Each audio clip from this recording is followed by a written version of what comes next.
दोस्तों, हमारी आज की कहानी की शुरुआत सैकड़ों साल पहले से होती है। ये वो दौर था जब इजिप्ट में पिरामिड नहीं हुआ करते थे।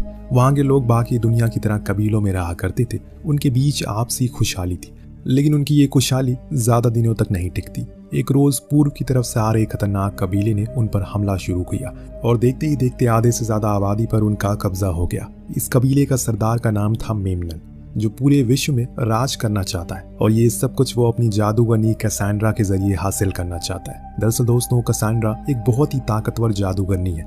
वो अपनी शक्तियों के बल पर भविष्य को देख सकती है। अपनी हर एक युद्ध में होने वाली जीत हार के बारे में पहले से पता चल जाता है। उसके इस आतंक की वजह से आधे से ज्यादा कबीले उसके कब्जे में थे और जो थोड़े बहुत रह गए थे वो भी चंद ही दिनों के मेहमान थे, क्योंकि इन कबीलों के सरदार भी कैसेंड्रा के डर से लड़ाई नहीं करना चाहते, सिवाय एक की जिसका नाम था फिरौन।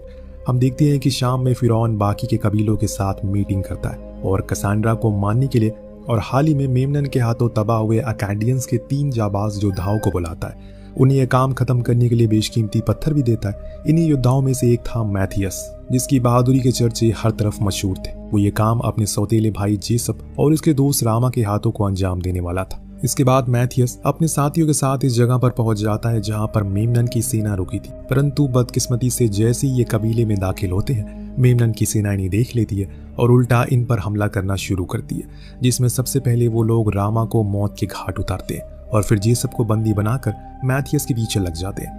वहीं मैथियस किसी तरह जादूगरनी कैसेंड्रा को ढूंढ निकालता है। बस उसे मारने ही वाला होता है कि कैसेंड्रा मैथियस का भविष्य देखकर उसे बताती है उसके साथ धोखा हुआ है। ये धोखा उसे अपनों ने दिया है और ये सुनकर वो अचानक से रुक जाता है। तब तक पीछे से मेमनन के लोग आकर उसे पकड़ लेते हैं। अब इसके बाद मैथियस को मेमनन के सामने पेश किया जाता है, जहां का माहौल देखकर अचानक वो चौंक जाता है, क्योंकि यहाँ पर मेमनन के साथ फिरौन का बेटा ताकमित भी मौजूद था, जिसने अपने ही पिता को मारकर मेमनन के साथ हाथ मिला लिया।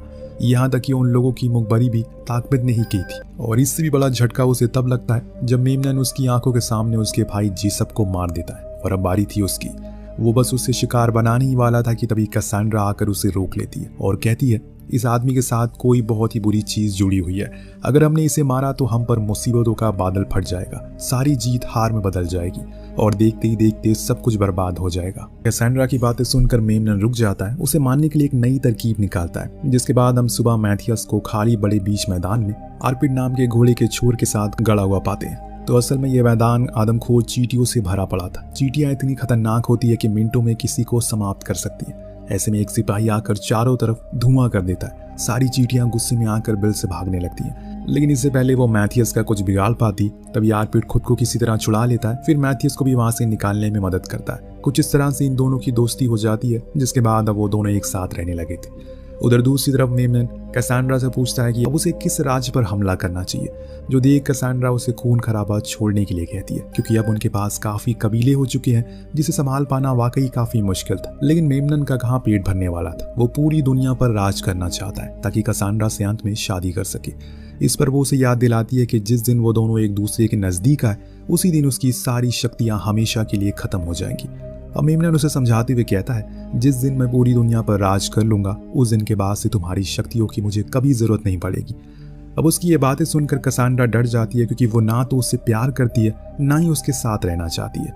वही मैथियस भी अब मेमनन के महल के नजदीक पहुंच चुका था। बस अब वो किसी तरह अंदर जाने का रास्ता ढूंढ रहा है। तभी गोमोरा नाम का एक छोटा सा बच्चा आकर मैथियस से उन पत्थरों को चुरा लेता है जो फिरौन ने उसे दिए थे, लेकिन थोड़ी ही देर में वो बच्चे को ढूंढ निकालता है। अब बच्चे की चतुराई देखकर वो एक सौदा करता है। अगर वो उसे मेमनन के महल के अंदर लेकर जाएगा तो इसके बदले उसे पत्थरों की पोटली दिया जाएगा।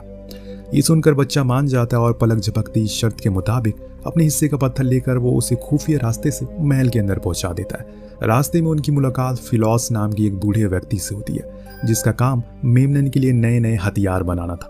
लेकिन कहीं न कहीं फिलॉस भी अब उससे तंग आ चुका है और इसीलिए जैसे ही मैथियस उसे पता पूछता है वो फौरन बता देता है कि वो बाहर ग्राउंड में तलवारबाजी की प्रैक्टिस कर रहा है। आखिरकार मैथियस गोमोरा की मदद से मैदान में पहुंच जाता है, जहां पर मेमनन लोगों के साथ अभ्यास कर रहा था। ये देखकर उसका खून खौल जाता है। वो अपने तीर से मेमनन पर बस निशाना साधने लगता है। वो देखता है कि कुछ लोग गोमारा को उसके कीमती पत्थर के साथ पकड़कर वहां लेकर आए। उन्हें लगता है कि गोमारा ने पत्थर चोरी किया है, इसके लिए उसे हाथ काटे जाएंगे।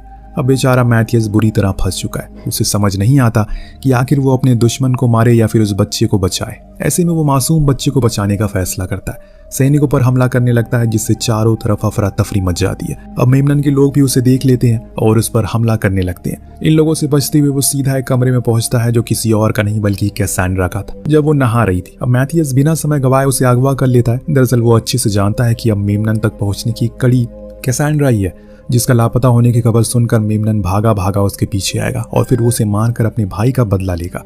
देखते ही देखते शाम हो जाती है, जहां हम आर्पिड और मैथियस को एक तरफ सोते हुए देखते हैं, वहीं दूसरी तरफ कैसेंड्रा लेटी हुई थी, जो कुछ ही घंटों बाद मौके का फायदा उठाकर वहां से भागने की कोशिश करती है। मगर चील जैसी नजर वाला मैथियस उसे दबोच लेता है। वो उसे पूछता है कि आखिर वो मेमनन के पास क्यों जाना चाहती है, वो उसे क्या देता है, जिस पर वो कहती है वो मेमनन के पास नहीं जाना चाहती बल्कि दुनिया से दूर जाना चाहती है, एक ऐसी जगह जहां कोई उसे ढूंढ ना पाए। वो बचपन से ही मेमनन की गुलाम बनकर रही है, लेकिन अब और नहीं। इसके बाद मैथियस उसे अगला सवाल करता है, उस रोज उसने उसकी जान क्यों बचाई, क्यों मेमनन को उसे मारने से रोक दिया। इस पर कैसेंड्रा बोलती है क्योंकि वो भविष्य देख सकती है और उस दिन उसने दिख गया था कि वो ही उसे आजाद करवाएगा, जो आखिरकार सच भी हुआ। कैसेंड्रा की इन बातों को सुनकर मैथियस को उस पर दया आ जाती है और दुनिया के किसी कोने पर जाने के लिए आजाद कर देता है। लेकिन वो उसे ये भी समझाता है कि वो चाहे कहीं भी क्यों ना चली जाए, मेमनन की वजह से हर कोई उसका दुश्मन बन चुका, यहाँ तक कि लोग मेमनन को मारने से पहले उसे मौत के घाट उतारना चाहते हैं। अब मैथियस के सिवा कोई भी उसे बचा नहीं सकता,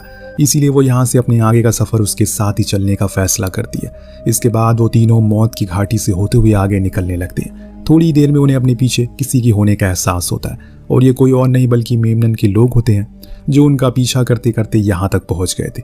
उन्हें देखकर मैथियस अकेले ही उनसे लड़ने का फैसला करता है, लेकिन इससे पहले वो जादूगरनी कैसेंड्रा और अपने दोस्त आर्पिड को वहीं छुपा देता है, क्योंकि कुछ ही देर में रेगिस्तानी तूफान आने वाला है और मैथियस को उसका अंदाजा पहले से लग चुका है। वो अपनी आंखों पर पट्टी बांधकर तूफान के आगे आगे लड़ने के लिए बढ़ता है। पीछे से आ रहे रेतीला तूफान इसका बखूबी साथ देते हैं, जिसकी आड़ में वो एक एक करके मेमनन के सभी लोगों को मार देता है। लेकिन अंत में एक तीर आकर उसे भी लग जाता है। ये तीर एक खास तरह के बिच्छू के जहर से बनाई गई थी, जिसकी वजह से उसके शरीर में वो जहर फैलने लगता है और कुछ ही देर में वो बेहोश होकर गिर जाता है। जैसे जैसे समय बीत रहा था, मैथियस की हालत और नाजुक बनती जा रही थी।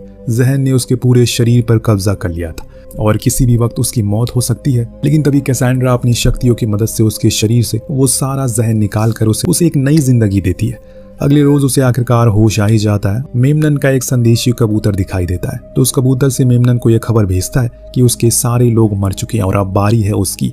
और ये पढ़कर राजा बेहद गुस्से में आता है, लेकिन वो खुद को संभाल कर अपने लोगों को ये अफवाह फैला देता है उसने मैथियस को मार दिया और जादूगरनी कैसेंड्रा भी अब महल में आ चुकी है। असल में दोस्तों, मेमनन नहीं चाहता कि उनकी हार की खबर सुनकर उनके सिपाही निराश हो जाए और इसीलिए उन लोगों का मन भटकाने के लिए उनसे वो झूठ बोलता है। वहीं कुछ दिनों बाद रास्ते में चल रहे मैथियस को एक जोरदार धमाका सुनने को मिलता है। पहले तो इसे देखकर वो डर जाता है, लेकिन फिर जब वो फिलॉस को खड़ा पाता है तो खुशी से कूदने लगता है। दरअसल दोस्तों, फिलॉस यहाँ मैथियस की मदद करने के लिए आया था, जिसने अब मेमनन को मारने के लिए ढेर सारे बारूद तैयार कर लिए। राजा के खिलाफ होने वाली जंग में उसका साथ देने के लिए शामिल हो जाता है। इसके बाद ये चारों मिलकर पानी की तलाश में आगे बढ़ने लगते हैं और अब आखिरकार उन्हें जगह पर पानी मिल जाता है। मगर तभी अचानक से वहां पर बहुत सारे सिपाही आते हैं और उन्हें बंदी बनाकर अपने कबीले में ले जाते हैं। इस कबीले के सरदार का नाम था बल्थजार। वो अपने लोगों के साथ छुपकर यहाँ रहा करता है। अब यहाँ वो मैथियस को पहले से जानता था, लेकिन उसकी कुछ खास नहीं बनती उससे। आज जब वो उसके साथ कैसेंड्रा को देखता है तो गुस्से में लाल हो जाता है। फिर अपने आदमियों से उन्हें मारने का हुक्म देता है, लेकिन मैथियस ऐसा होने नहीं देगा। वो बल्थजार को ललकारती है, अगर उसमें दम है तो वो अकेले आकर लड़ाई करे, जो जीतेगा उसके कहने पर फैसला होगा। बस फिर क्या था, बल्थजार फौरन अपनी तलवार लेकर मैदान में उतर जाता है और दोनों में बराबरी की टक्कर होती है। और देखकर ऐसा लग रहा है कि दोनों हारने वाले नहीं है। दोनों बहादुर योद्धा थे, लेकिन आखिर में मैथियस बल्थजार पर भारी पड़ता है, उसे हरा देता है। लेकिन यहाँ वो उसे मारता नहीं, क्योंकि वो तो सिर्फ मेमनन के खून का प्यासा था और सबसे गुजारिश करता है कि जब तक उनका दुश्मन एक है, क्यों ना वो लोग एक होकर लड़े।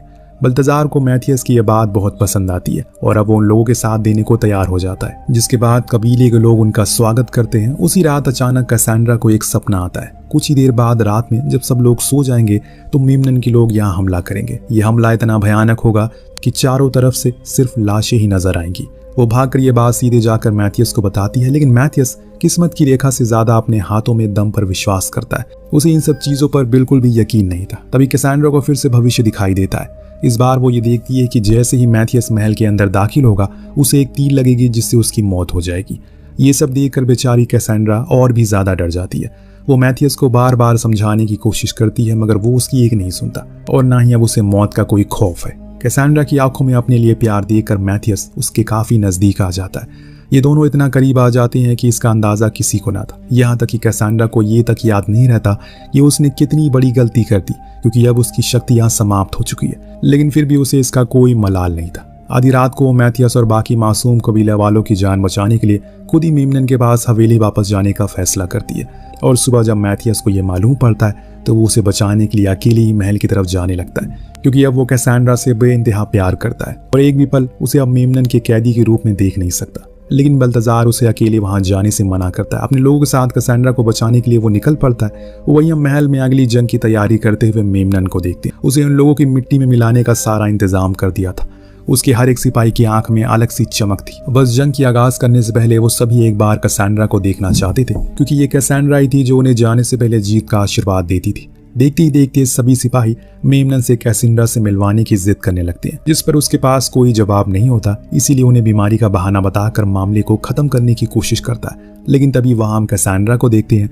उसे यूं ही सलामत देखकर मेमनन दंग रह जाता है। वो अपने लोगों को आदेश देती है कि कल की जंग एक बार फिर से वो जीतने वाले हैं। उनके दुश्मन खुद यहाँ पर लड़ने के लिए आएंगे, परंतु मेमनन का अब कैसेंड्रा पर विश्वास उठ चुका है। उसे अभी तक ये बात हजम नहीं हो रही है।